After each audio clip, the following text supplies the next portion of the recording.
The locker room was alive with noise. Metallic clangs echoed as helmets and rifles were stowed in tall lockers, their doors slamming shut with hollow thuds. The air smelled faintly of sweat, leather polish, and disinfectant, a mix that clung stubbornly to the space after every training session.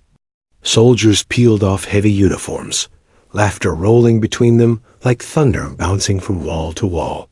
For the men, the locker room wasn't just a place to change. It was their sanctuary, a place to let loose after the rigid discipline of drills.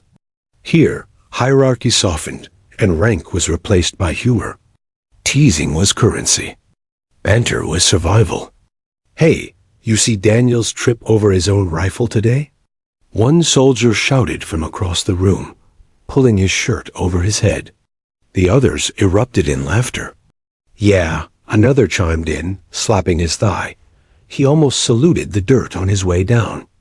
The room shook with noise, voices rising above the metallic scrape of boots being unbuckled and bags being tossed aside. Laughter here was loud, unfiltered, part of the culture that bound them together. But not all laughter was harmless. In the far corner, away from the rowdiest voices, sat Lieutenant Sarah Mitchell. She had already changed into her base uniform, her boots laced neatly, her posture straight even when seated. She tied and retied the knot on her laces, not because it was loose, but because it gave her something to focus on, something other than the conversation she pretended not to hear. "Bet she can't even shout loud enough to be heard past the firing range," one soldier said, his voice thick with amusement. "Yeah, imagine her giving orders." "I'd probably laugh myself into the infirmary," another added.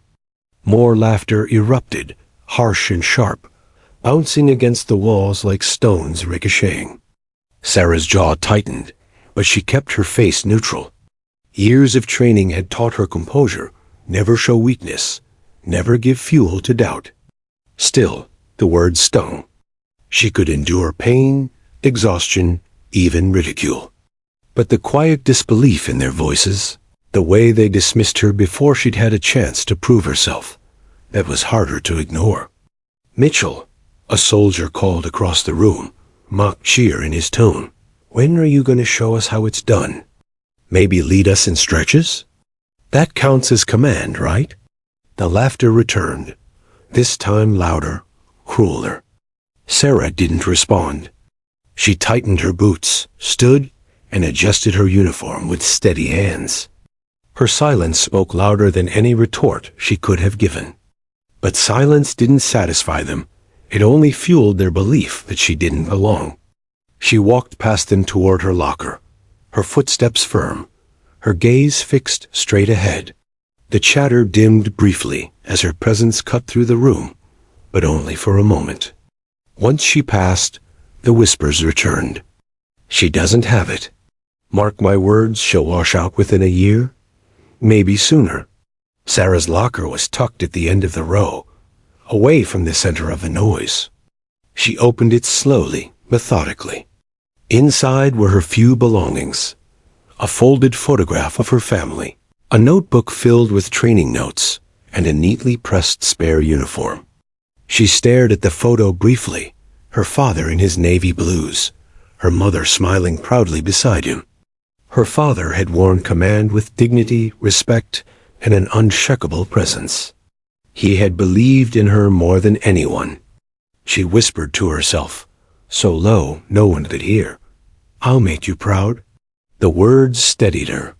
She slid the locker shut with a metallic click and turned back toward the room. Across the benches, the men were still joking, though not all were laughing. A few glanced at her with something different in their eyes, not mockery, but hesitation. Perhaps curiosity. Perhaps quiet respect they weren't ready to voice in front of their peers. Sarah caught one of those glances and held it for a second. The soldier quickly looked away, afraid to be seen. She left the room without a word. As the door swung shut behind her, the laughter surged back to full force, filling the silence she left behind. But it wasn't quite the same. Her quiet exit had planted something unexpected, an unease, a question they didn't want to admit. Outside, the night was calm. The sun had dipped below the horizon, painting the sky in bruised shades of purple and gold. The base was quiet now, save for the hum of distant generators and the faint rhythm of boots echoing from the far barracks. Sarah walked across the concrete path, her hands clenched at her sides. She replayed the words in her head. Every joke, every whisper. They were meant to weaken her, to remind her she was different, unwelcome. But beneath the sting was a spark of fire that had been lit long before she ever stepped onto this base. She remembered her father's words before she enlisted. Leadership isn't given, Sarah. It's taken, earned, forged in moments when people least expect it.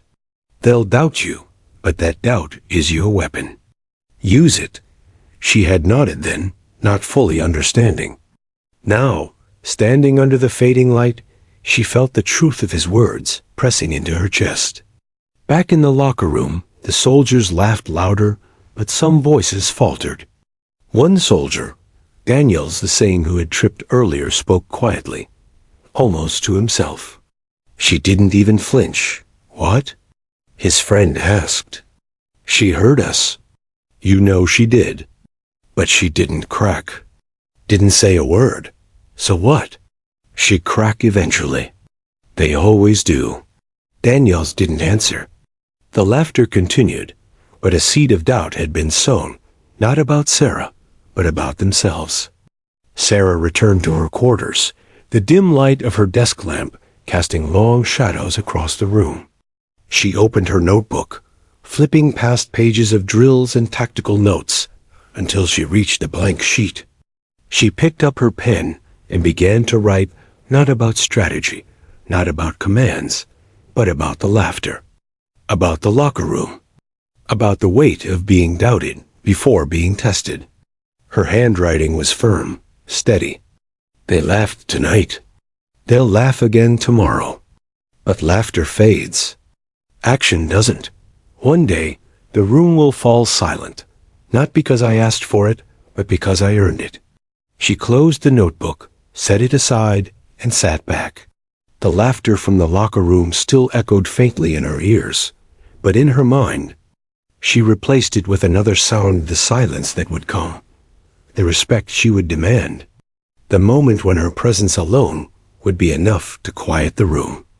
And though she didn't smile, her resolve hardened. The locker room might belong to them now, but one day it would echo with something else entirely. Sarah Mitchell's arrival at Fort Brant hadn't been marked by fanfare. No banners waved. No speeches welcomed her. She was just another body stepping off the transport bus, duffel bags slung over her shoulder, boots striking the concrete with the sharp rhythm of discipline. But while the others blended seamlessly into the crowd, Sarah stood out for one simple reason. She was one of only 3 women assigned to the unit. And unlike the others, she wasn't here as support staff, medic, or logistics. She was here as a line officer. The difference mattered. The base had seen women before, of course. The military had long since opened doors, and regulations said opportunity was equal. But acceptance was slower to arrive. Soldiers, especially the seasoned ones, clung to tradition like armor. And tradition, in their eyes, didn't leave much room for women commanding men. Sarah knew this. She had known it before she even applied to the academy. Her instructors had told her as much, sometimes in words, sometimes in the narrowing of their eyes when she outperformed male cadets. You'll have to be twice as good for half the recognition, one mentor had warned. She had nodded, not as a complaint, but as a challenge. The first weeks at Fort Brant tested that resolve. Training was grueling, a relentless mix of physical punishment and tactical drilling. Dawn runs stretched for miles, followed by weight training, obstacle courses, and combat simulations. Every soldier was pushed to their breaking point, stripped of comfort until only grit remained. Sarah matched them step for step, her body screaming, her lungs burning, but her will refusing to yield. If a soldier finished with blistered hands, she finished with bloodied palms. If they collapsed from exhaustion, she ran until her vision blurred. And still, the whispers persisted. She's tough, but toughness isn't leadership. Looks good on paper. Let's see her handle real combat. Too quiet. Doesn't have command presence. Sarah heard it all. She didn't argue, didn't rise to defend herself. Instead, she let her actions answer. When the platoon was ordered to crawl under live fire exercises, Sarah moved with flawless precision, never once panicking, never once faltering. When a training simulation threw them into chaos, she directed her small squad calmly, securing objectives faster than others who had more experience. Yet the doubt clung to her like smoke. One evening, in the mess hall, the whispers grew louder. Sarah sat at a table, eating quietly, her fork moving steadily between plate and mouth. Around her, soldiers crowded in groups, laughter spilling freely. One voice cut above the rest. You know what the problem is? It was Corporal Jensen, a stocky man with a scar across his chin. He smirked as he spoke, his tone carrying like a stage actor. She doesn't have the voice for it. Command's about presence. You hear Harris bark an order. You move before your brain even catches up. But Mitchell? What's she gonna do? Ask nicely? Laughter erupted. A few soldiers pounded the table, some choking on their food from amusement. Sarah didn't look up. She chewed, swallowed, sipped her water. Another voice joined in, mocking, high-pitched, "Attention, soldiers, if it's not too much trouble, please line up. Thank you kindly." More laughter. Sarah set her fork down. She didn't glare. She didn't scowl. She simply looked up, her gaze locking briefly on Jensen. Her eyes were calm, steady, sharp as glass. The laughter faltered, if only for a second. Then Jensen shrugged, smirked, and turned back to his food. Sarah finished her meal in silence. That night, lying in her bunk, she thought about presence, about leadership, about the unspoken weight carried by those in command. Presence wasn't in the voice alone, it was in conviction. And conviction was something she had in abundance. They couldn't see it yet, but they would. The following morning, the platoon assembled for a tactical navigation drill. Each squad was given a map, a compass, and a set of coordinates to reach through rough terrain. It was designed to test leadership under pressure. Sarah's squad was skeptical from the start. Two soldiers exchanged looks as she studied the map, clearly doubting her. "You sure about that heading?" one asked. His tone wasn't curious, it was dismissive. "Yes," Sarah replied evenly. "We'll cut across the ridge here. It's longer, but we'll avoid the swamp. That saves us time overall." The soldier muttered, "If you say so." They followed, though reluctantly. Hours later, mud caked to their boots, they emerged from the ridge. The other squads, who had taken what seemed like the shorter path, were stuck knee-deep in swamp water, struggling to move forward. Sarah's squad passed them cleanly, arriving at the checkpoint well before the rest. When they reported in, the drill sergeant noted her efficiency, even nodded with grudging approval. But her squad remained silent, offering no praise. Not yet. Back in the locker room after the drill, the banter resumed. "Guess Mitchell got lucky with the map today." "Yeah, luck runs out eventually. She's still too quiet to lead real men." Sarah sat in her corner, unlacing her boots. Her face betrayed nothing, but inside, a storm brewed. She thought of her father again, of his lessons. Leadership wasn't about demanding respect, it was about earning it. But sometimes, earning it meant walking straight through fire. She closed her locker with a firm click, the metallic sound cutting briefly through the laughter. For a split second, the room quieted, all eyes shifting toward her. She didn't speak. She didn't need to. She adjusted her uniform, lifted her chin, and walked out. And though laughter soon followed her departure, something lingered in the silence she left behind. A question. A tension. She wasn't breaking. She wasn't bending. And if she wasn't bending, then maybe, just maybe, she was stronger than they thought. The announcement came on a gray Monday morning, the kind where clouds hung low and the air carried the scent of rain, even though none had fallen yet. The platoon stood assembled on the training grounds, boots sunk into damp earth, rifles slung across their shoulders. Colonel Harris, a man whose voice alone could command silence, stood before them with his usual unyielding presence. He wasn't a man who wasted words, and the soldiers respected him for it. He had carved his authority into every fiber of the unit, not with speeches, but with action and consistency. When Harris spoke, men listened, not because they feared him, but because they trusted him. Which was why his announcement hit like a shockwave. "I've been called to headquarters," he said, his gravelly voice cutting through the morning chill. "I'll be gone a week. In my absence, Lieutenant Sarah Mitchell will oversee drills and discipline." For a moment, silence reigned. A silence thick enough to hear the wind moving through the trees at the edge of the grounds. Then, as if rehearsed, a ripple of sound spread through the ranks' quiet mutters, suppressed laughs, and the kind of coughs meant to hide smirks. A few men shifted uncomfortably. Others exchanged glances, disbelief etched into their faces. Sarah stood at Harris's side, posture rigid, expression composed. She felt every eye on her, felt the weight of their skepticism pressing against her like a wall. She kept her breathing steady, her gaze fixed forward.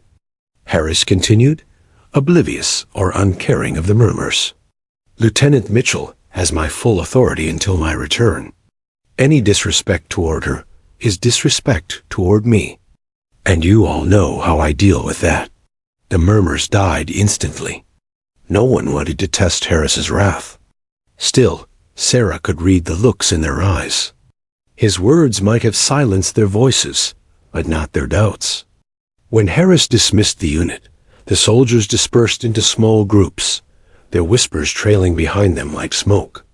"You've got to be kidding me. She foaled in 2 days. What's Harris thinking? Probably some political stunt.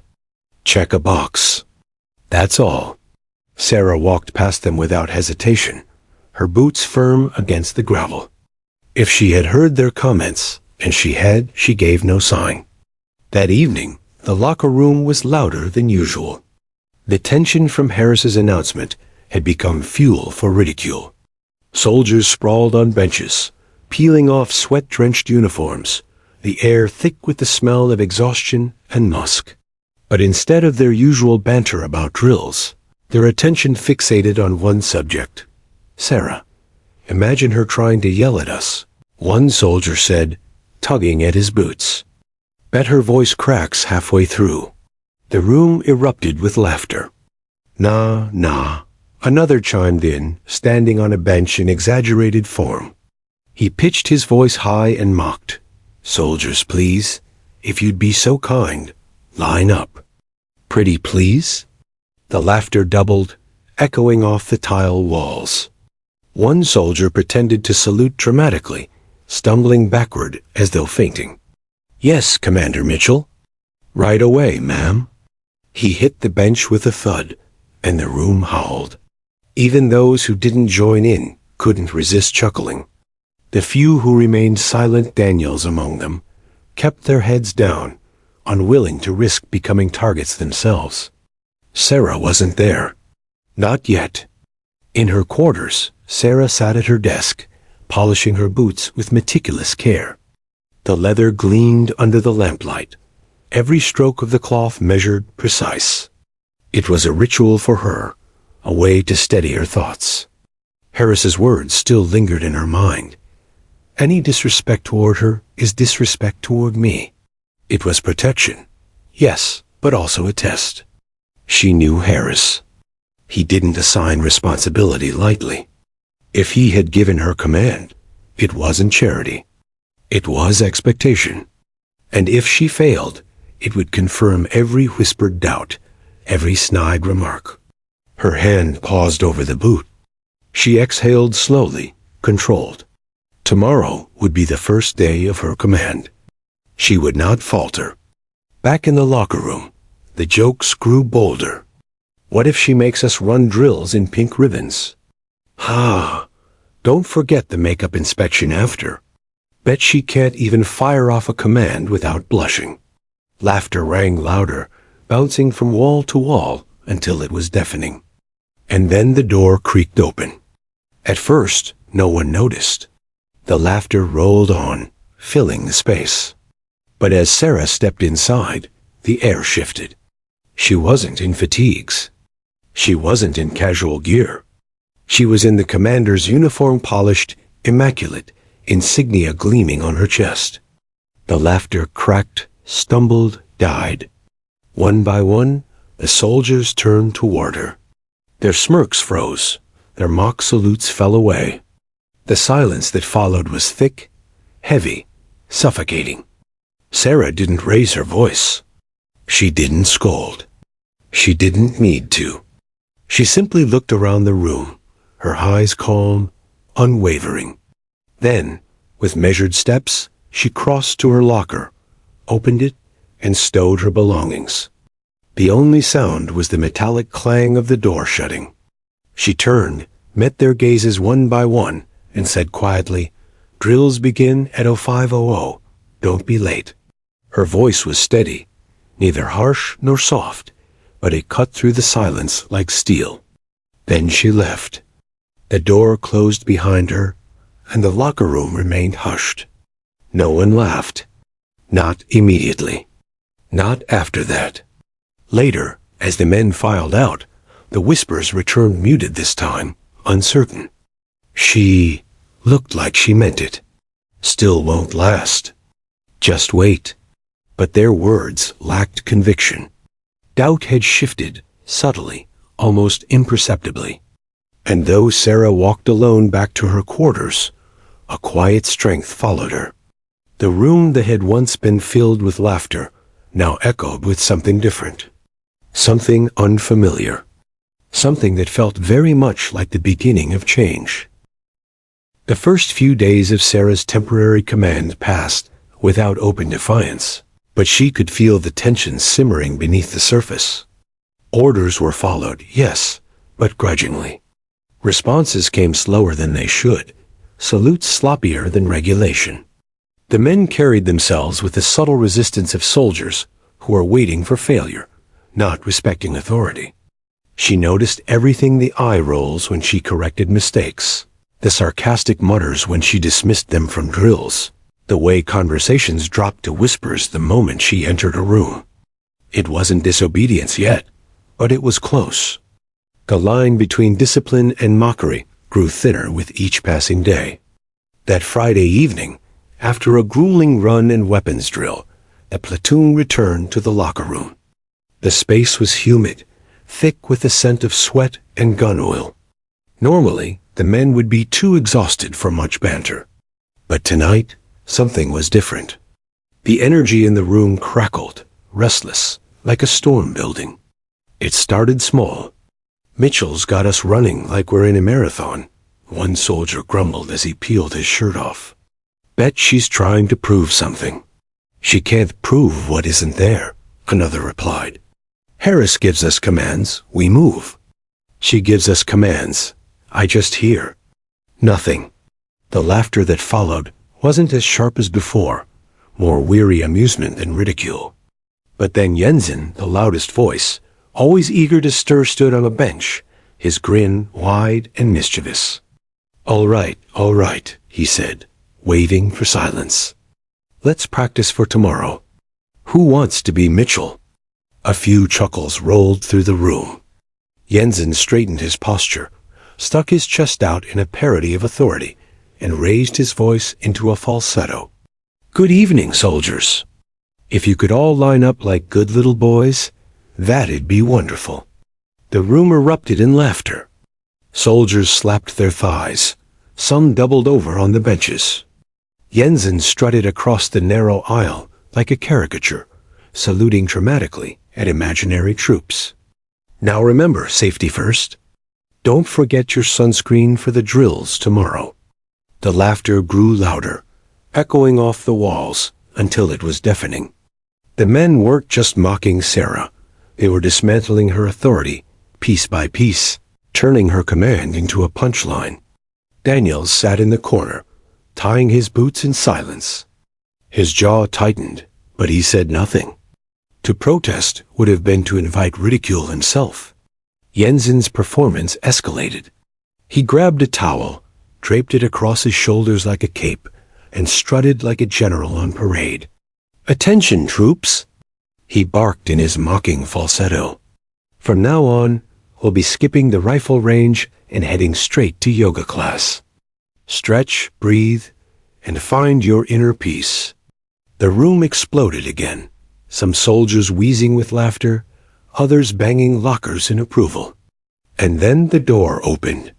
The laughter faltered, but not immediately. The noise was so loud that no one noticed her at first. Sarah stepped inside, her boots clicking softly against the tile floor. She wore the commander's uniform, her insignia gleaming under the harsh fluorescent lights.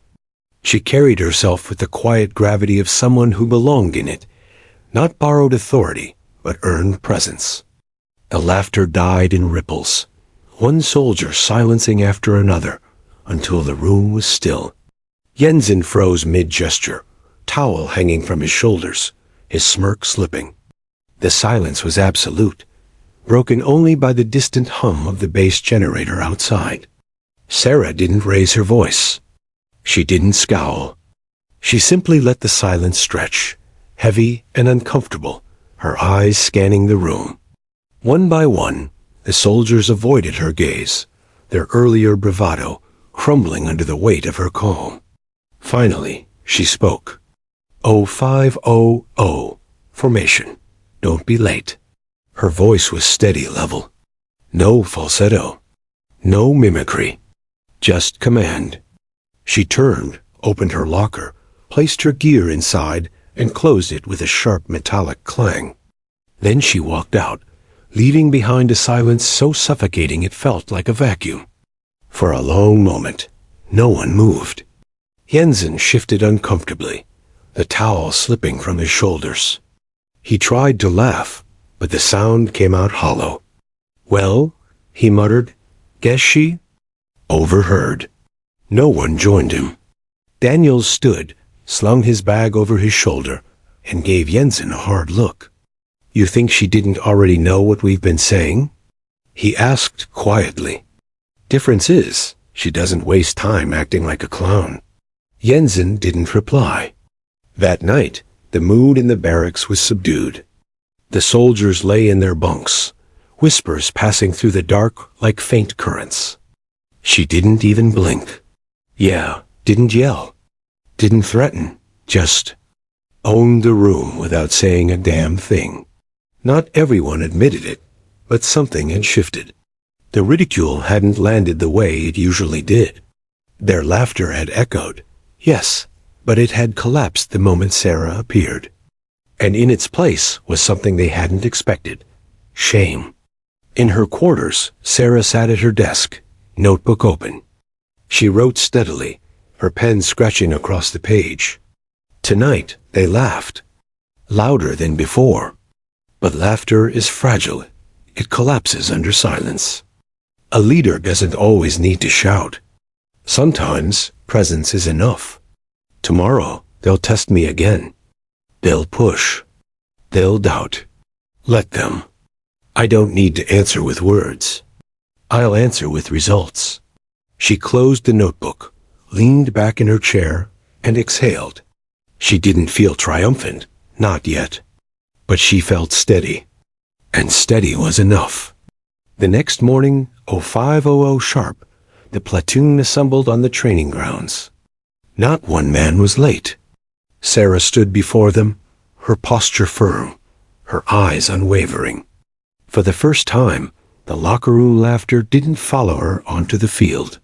The men's expressions were guarded, uncertain. Some still smirked, some still doubted, but beneath it all was the faintest trace of something new. Not respect. Not yet. But silence. And silence was the first step. The locker room incident hung in the air long after the door shut behind Sarah. The men didn't speak of it openly, but the silence she left behind followed them like a shadow. Even Jensen, usually the loudest, had grown quieter. The laughter that once seemed endless had thinned, replaced by something more dangerous and uneasy curiosity. The next morning, when the first notes of reveille echoed across Fort Brant, the platoon assembled on the training grounds. It was still dark, the air cold enough that their breath formed clouds. The ground crunched beneath boots, frost stiffening the grass. Not one soldier was late. Sarah arrived moments later, wearing the commander's uniform again. Her insignia caught the faint light from the flood lamps, sharp and undeniable. She didn't make a speech, didn't remind them of her authority. She simply stepped forward, lifted her chin, and gave the first order. Form up. The command was crisp, steady, not shouted, but it carried. The soldiers shifted automatically, falling into ranks with mechanical precision. The silence that followed was thick, unnatural. Normally, there would have been jokes whispered in the lines, a muttered complaint or two. But this morning, none dared. Sarah's eyes swept across them. Her heart pounded, but her face remained calm. She raised her whistle and blew once, sharp. Run, 2 miles, go. The men broke into motion, boots pounding against the frost-hardened earth. Sarah ran with them, her strides even, her pace unyielding. The air bit at their lungs, their breath steaming in the dim light, but she stayed ahead, pushing harder each time someone tried to surge past. By the first mile, sweat-streaked faces and muscles burned. By the second, even the strongest were gasping. Sarah's own chest burned, but she refused to falter. She crossed the finish ahead of most, her breathing heavy but controlled. When the last soldier stumbled in, she didn't give them a moment to rest. Drop, push-ups, now. A collective groan rose, but they obeyed. Sarah dropped with them, palms pressing into frozen earth. She counted each rep aloud, her voice firm, pushing herself through every motion alongside them. When their arms trembled and gave out, she pressed on, finishing every rep without hesitation. By the time she called for them to stand, mud clung to their fatigues, sweat streaked their brows, and silence hung heavy in the air. Fall back in, she ordered. They obeyed instantly. The drills continued through the morning. Weapons disassembly timed to the second. Tactical maneuvers repeated until muscle memory took over. Endurance drills that stretched them beyond their limits. Sarah led all of it, not from the sidelines, but in the thick of it. When a soldier lagged behind, she was beside him, urging him forward. When mistakes were made, she corrected them with precision, her tone sharp but never cruel. She demanded more from them than they thought possible, and when they looked ready to collapse, she demanded more still. By midday, exhaustion had stripped away their jokes. There was no room for laughter, now only grit, only sweat, only the realization that Sarah Mitchell wasn't just wearing a uniform. She was earning it, rep by rep, step by step. That evening, the locker room was quieter. The men moved slower, their bodies sore, their minds replaying the day's punishment. Jensen tried to start a joke, something about Mitchell running them ragged, but his words fell flat. No one laughed, not even him. Daniels finally broke the silence. She ran with us today. Didn't stop. Didn't even slow down. Another soldier muttered, "Yeah, thought she'd pass out before half of us. She didn't." The words hung there, undeniable. For the first time, Sarah wasn't the butt of the joke. She was the unspoken standard. The next few days followed the same rhythm. Relentless drills. Grueling endurance. Sarah never asked of them what she didn't do herself. She carried the same weight, ran the same miles, fired the same rounds. And slowly, something shifted. It wasn't sudden, not a single moment of epiphany. It was gradual. A soldier standing straighter when she passed. A salutation delivered sharper than before. A joke cut short before it gained traction. Respect wasn't spoken, but it was forming, piece by piece. Midweek, Harris's absence was already being felt. Paperwork piled higher than usual. Small disputes cropped up without his authority to settle them. Sarah handled it all with a calm efficiency that surprised even herself. She kept the platoon running, every drill logged, every report filed, every conflict smoothed before it could escalate. One afternoon, she found herself in Harris's office, signing off on training evaluations. The chair behind his desk felt too big, the space too heavy with his presence. But she didn't falter. She signed, stamped, and filed with the same precision she showed in the field. When she left, she caught her reflection in the office window, her posture tall, her uniform neat, the insignia still gleaming. For the first time, she didn't just look like an officer. She looked like a commander. Friday came again. A full week since Harris's departure. Sarah called the platoon into formation at dawn. Their faces were drawn with fatigue, but their eyes met hers without the same mockery as before.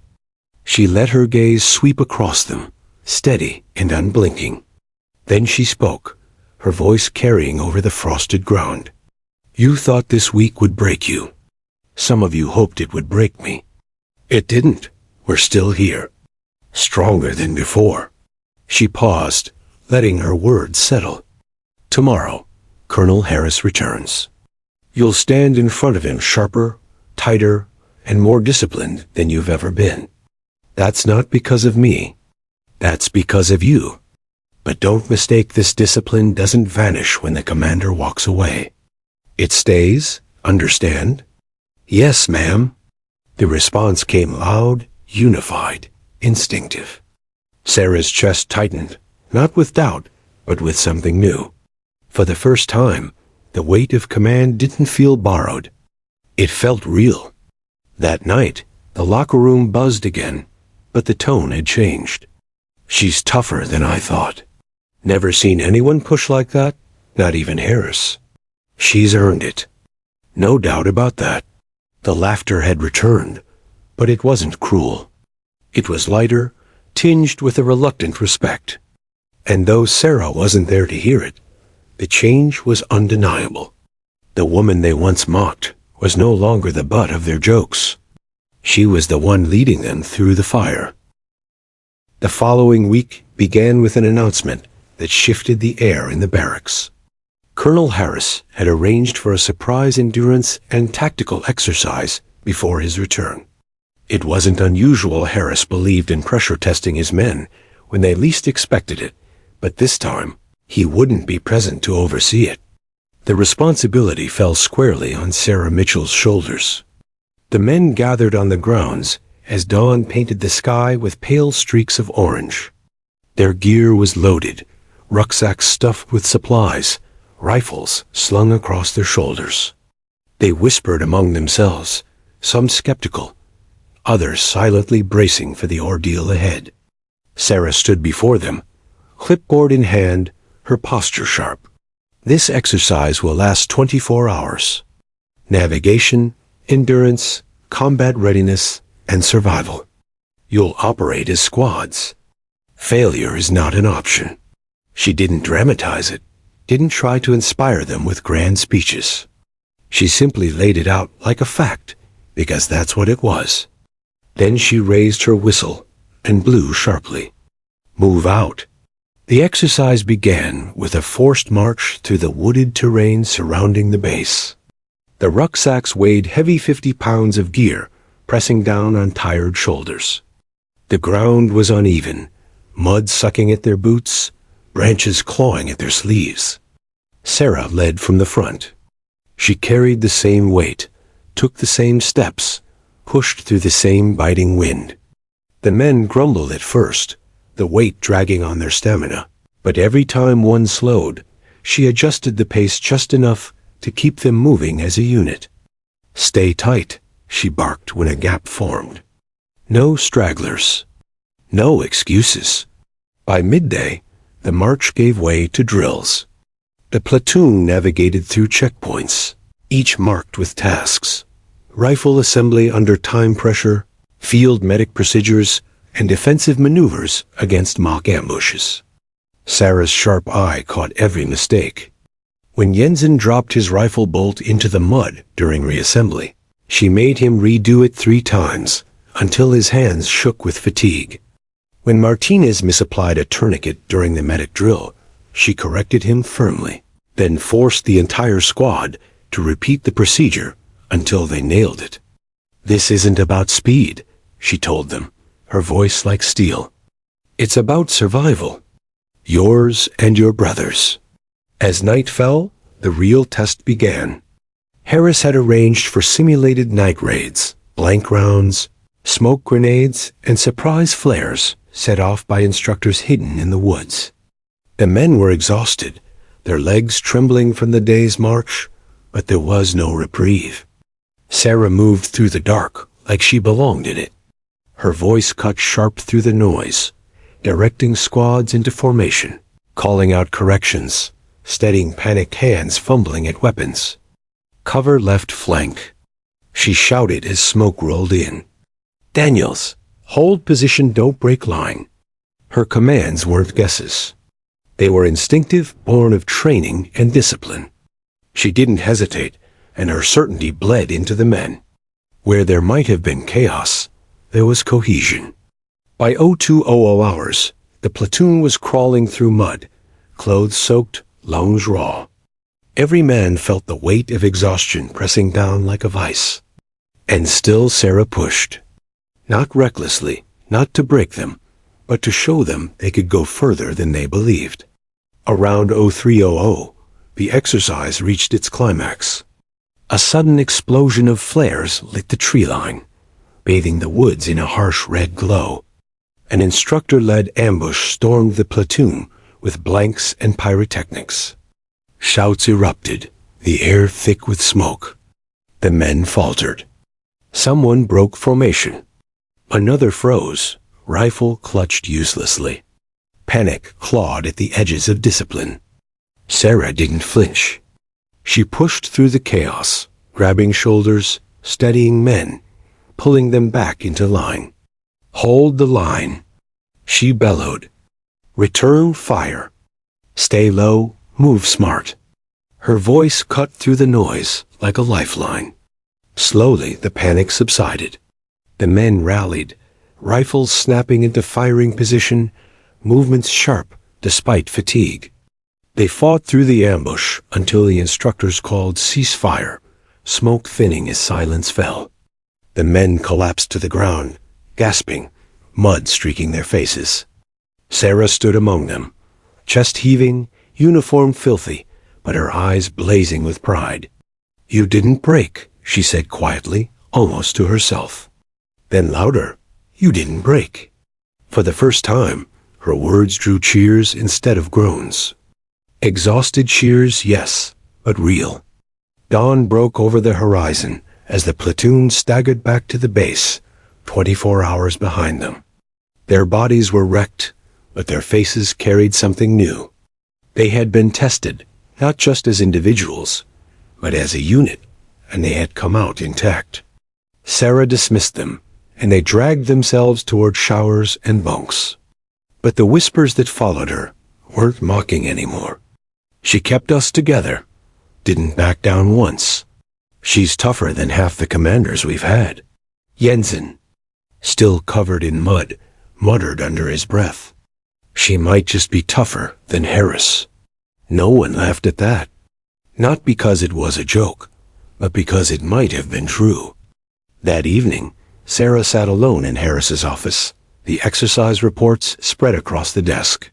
Her body ached in every joint, her fingers stiff from writing. But her mind was steady. She wrote the final line of her summary. Platoon demonstrated resilience under duress. Cohesion improved. Authority reinforced.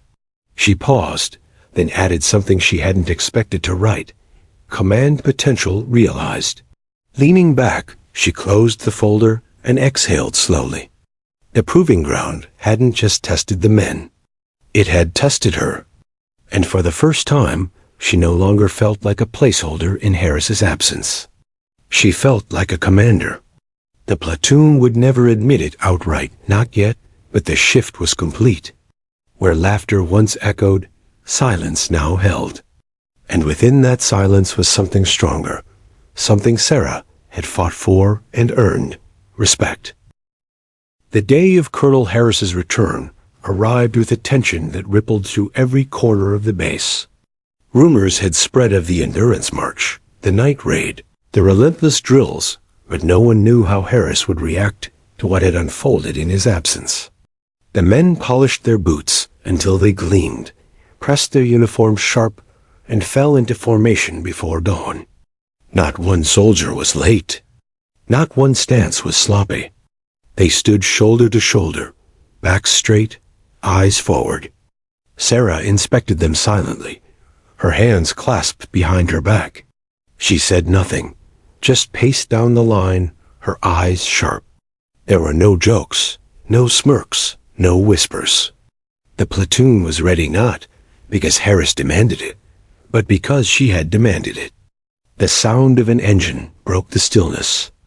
A black staff car rolled into the courtyard, its headlights cutting through the early morning mist.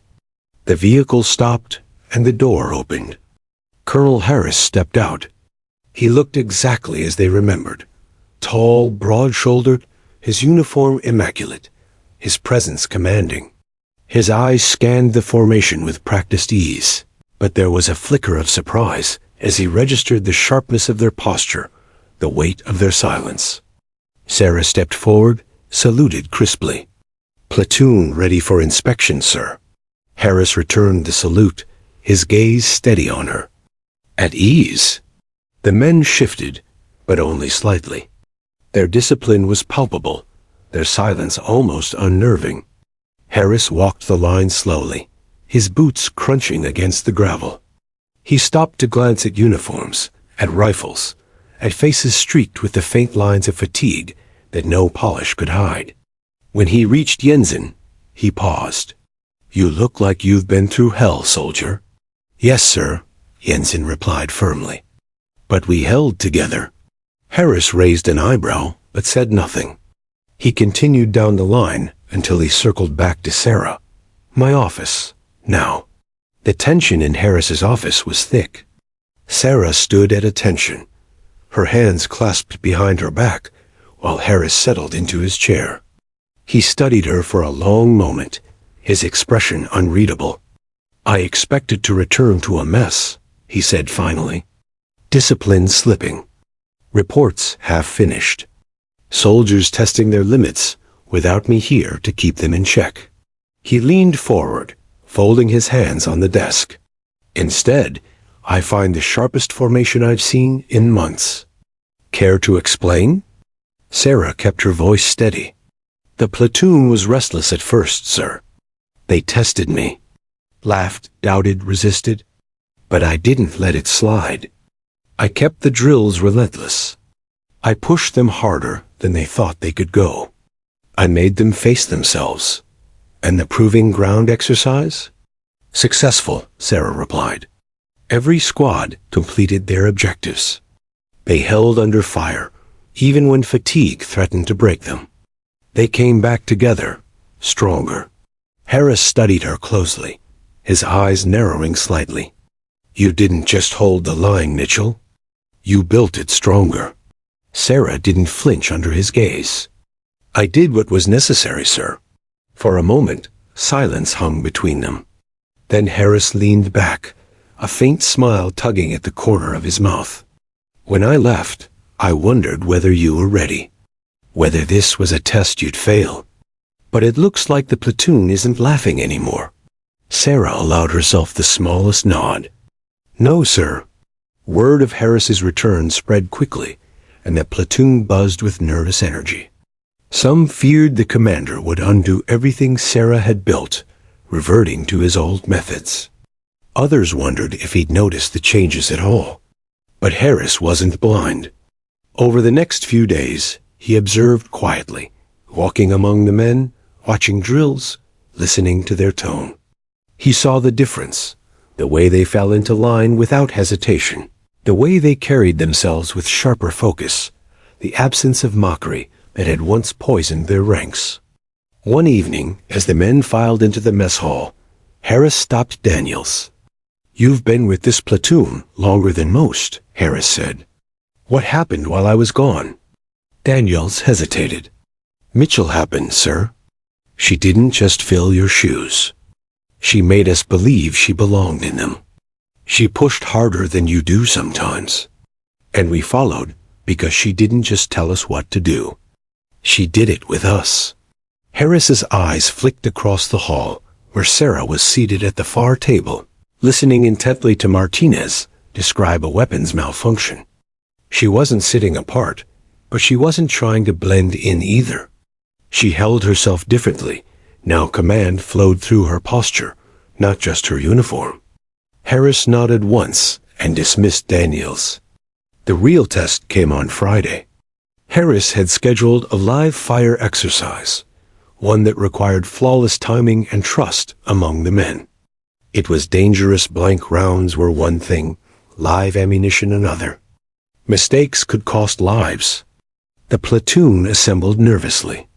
Harris gave the initial briefing, but then he turned to Sarah. "Mitchell, take it from here." The men stiffened.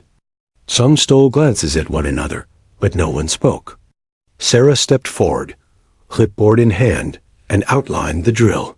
Her voice carried with the same steady authority as always, her tone leaving no room for doubt. When the exercise began, Sarah positioned herself where Harris usually stood, at the heart of it, directing movements, shouting commands over the crack of rifles. The men responded without hesitation. Formation after formation, maneuver after maneuver, they executed with precision. Harris watched closely, his arms crossed, his face unreadable. But when the final shot rang out, and the exercise ended without a single error, even he couldn't mask the flicker of approval in his eyes. "Solid work," he called out. "Mitchell, well done." The men exchanged glances. Not only had Sarah earned their respect, she had earned Harris's. That night, the locker room was louder than it had been in weeks. The men laughed, joked, and traded stories, their exhaustion worn like a badge of honor. But when Sarah walked in, silence didn't follow. Instead, voices greeted her. "Good work today, ma'am. Hell of a drill. Didn't think we'd nail it like that, but you pushed us there." She gave a small nod, not lingering, not basking in it. But inside, something shifted. The laughter no longer cut her down. It lifted the room, and she was part of it even if she stood apart. Later, Harris found her outside the barracks, the cool night air swirling with the faint hum of crickets. "You've done more in 2 weeks than some officers do in a year," he said. "You've turned this platoon into something sharper. I won't forget that." Sarah met his gaze. "It wasn't just me, sir. They chose to rise to the challenge." Harris chuckled softly. "Maybe, but they wouldn't have chosen if you hadn't given them a reason to." For the first time, Sarah allowed herself to believe it. She had been tested, mocked, doubted, and she had stood her ground. Not by pretending to be Harris, but by becoming herself. And now, even Harris could see it. The next day, when Harris officially resumed command, something had undeniably changed. The men still respected him, still followed his orders. But the shadow of mockery that once clung to Sarah Mitchell was gone. Where laughter had once echoed in ridicule, now it echoed in camaraderie. And Sarah Mitchell was no longer just the acting commander. She was their leader. Weeks had passed since Colonel Harris returned, yet the changes Sarah Mitchell had forged in the platoon remained undeniable. The men moved with a sharper precision, their camaraderie deeper, their discipline instinctive. The once mocked lieutenant had become the unseen rhythm guiding them, her presence now woven into the very structure of their daily routines. The locker room, which had once echoed with derision, now vibrated with a different kind of energy, one of mutual respect and quiet admiration. The soldiers joked, but it was never cruel, never at the expense of authority. They laughed together, and Sarah's rare nods or slight smiles were enough to reassure them that her place was no longer in question. Daniels, once a quiet observer of the ridicule, had become a key ally. He often lingered near her during drills, offering advice or quietly pointing out where a soldier might falter without overstepping. Jensen, the loudest skeptic, had transformed the most dramatically. Though his pride remained intact, he had learned restraint and precision under her command, earning a grudging respect for the woman he had once mocked. One afternoon, Harris called a formal review of the platoon. The entire unit assembled on the training grounds, rifles polished, uniforms immaculate, boots gleaming under the early morning sun. Harris walked slowly along the line, inspecting every soldier with the practiced eye of a veteran. When he reached Sarah, he nodded. "Lieutenant Mitchell, take command for this review." The men shifted slightly, eyes forward, hands steady. No smirks, no whispered jokes, just readiness. Sarah's gaze swept over them, and she felt the familiar surge of responsibility. This wasn't about authority anymore. It was about cohesion, trust, and the bonds they had built together through fire and fatigue. "Fall in, attention." Her voice rang clear, confident. Not demanding, not sharp, simply precise. The platoon responded instantly. The synchronization, the fluidity, the confidence in every motion. It was a reflection not just of training, but of leadership earned. Harris watched silently, a faint smile tugging at his lips. For weeks he had observed, but today he saw the full result. A unit transformed under her guidance. Later that evening, Sarah returned to the locker room, fatigue pressing against her bones. The soldiers were cleaning their gear, chatting quietly about the day's events. They looked up as she entered, not out of fear or doubt, but out of respect. "Good work today, ma'am," Jensen said, his tone even steady. No mockery, no hesitation. "Couldn't have done it without your effort," Sarah replied, her voice quiet but sincere. Daniels nodded. "You've changed how we see command. Not just following orders, leading with us, through it all." Sarah allowed herself a small smile. That was the goal.